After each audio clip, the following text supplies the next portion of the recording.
আজ আমরা কথা বলছি জিয়া খানকে নিয়ে, বলিউডের এক সময়ের যাকে বলে উজ্জ্বল সম্ভাবনা। কিন্তু মাত্র ২৫ বছর বয়সে তার জীবনটা কেমন যেন একটা রহস্যময় পরিস্থিতিতে থেমে গেল। হ্যাঁ, আর আমাদের হাতে যে তথ্যগুলো আছে, মানে বিভিন্ন সূত্র থেকে পাওয়া, সেগুলো কিন্তু ওর জীবন, কেরিয়ার আর মৃত্যুর চারপাশের ঘটনাগুলো তুলে ধরে। ঠিক, আমরা চেষ্টা করব এই সূত্র ধরে বিষয়টার গভীরে যেতে। একদম, আমাদের উদ্দেশ্যও সেটাই। এই সূত্রগুলোর ভিত্তিতে জিয়ার জীবনটা, তার বলিউডে আসা, সাফল্য, আবার থেমে যাওয়া, আর ওই ব্যক্তিগত সম্পর্কের জটিলতা। হ্যাঁ, আর অবশ্যই তার মৃত্যুকে ঘিরে যে ধোঁয়াশা তৈরি হয়েছে সেগুলো একটু খতিয়ে দেখা। চলুন শুরু থেকে শুরু করি। ওর আসল নাম তো ছিল নাফিসা রিজভী খান। জন্ম নিউ ইয়র্কে ১৯৮৮ সালে, কিন্তু বড় হয়েছেন লন্ডনে।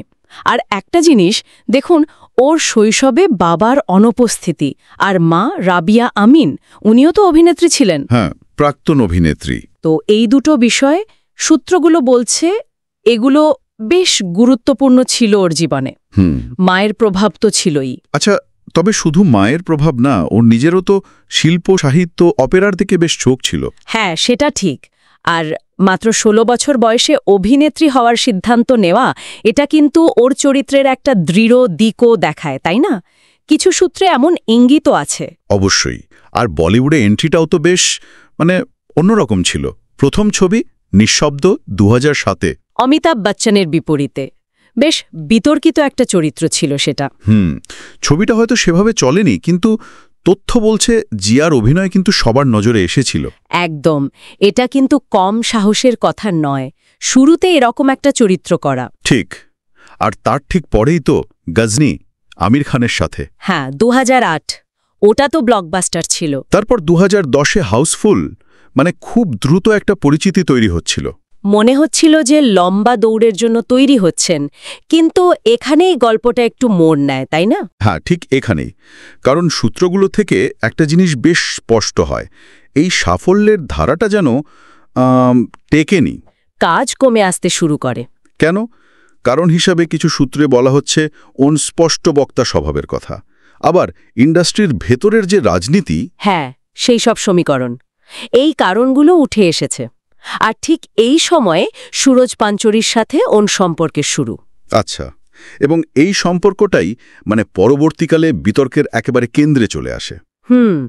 কারণ সূত্রগুলো থেকে যা জানা যায়, সম্পর্কটাতে অনেক জটিলতা ছিল, মানসিক টানাপোড়েন, এমনকি গর্ভপাতের মতো একটা ঘটনার কথাও তো শোনা যায়। হ্যাঁ, অত্যন্ত বেদনাদায়ক অভিজ্ঞতা।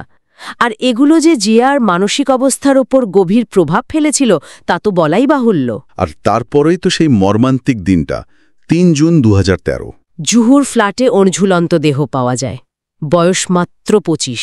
আর ঘটনাস্থল থেকে একটা ৬ পাতার চিঠি, যেটাকে সুইসাইড নোট বলা হচ্ছে।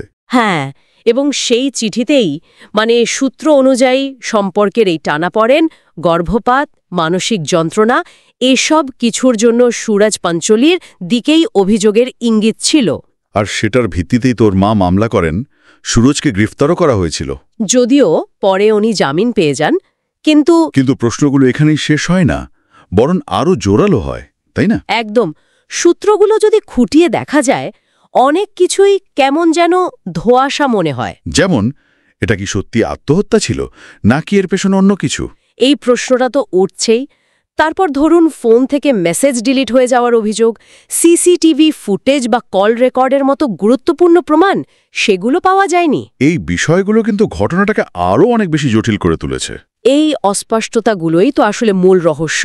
আজও এই প্রশ্নগুলোর কোনো পরিষ্কার উত্তর মেলেনি। আর জিয়ার মা, উনি তো এখনও ন্যায় বিচারের জন্য লড়ে যাচ্ছেন। হ্যাঁ, কিন্তু বলিউড ইন্ডাস্ট্রির যে নীরবতা, সেটাও কিন্তু চোখে পড়ার মতো। অনেক সূত্রেই এই বিষয়টা নিয়ে আলোচনা হয়েছে। এটা সত্যি ভাবায়। সব মিলিয়ে দেখলে জিয়া খানের জীবনটা এক প্রতিভার যেন অপূর্ণ যাত্রা, আর রেখে গেছে একরাশ অমীমাংসিত প্রশ্ন। সূত্রগুলো আমাদের সেই অসমাপ্ত গল্প আর ন্যায় বিচারের যে দীর্ঘ অপেক্ষা, সে কথাই বারবার মনে করিয়ে দেয়। আর এই পুরো আলোচনাটা শেষে একটা বড় প্রশ্ন রেখে যায়, তাই না? কি বলুন তো? যখন এরকম কোনো হাই প্রোফাইল মামলায় সূত্রগুলোতে পরস্পর বিরোধী তথ্য থাকে বা ধরুন গুরুত্বপূর্ণ প্রমাণ হারিয়ে যাওয়ার অভিযোগ ওঠে, তখন সত্যিটা জানার পথে আসল বাধাগুলো ঠিক কী? এটা একটা খুব গুরুত্বপূর্ণ প্রশ্ন। এটা নিয়ে আমাদের সবারই হয়তো ভাবা উচিত।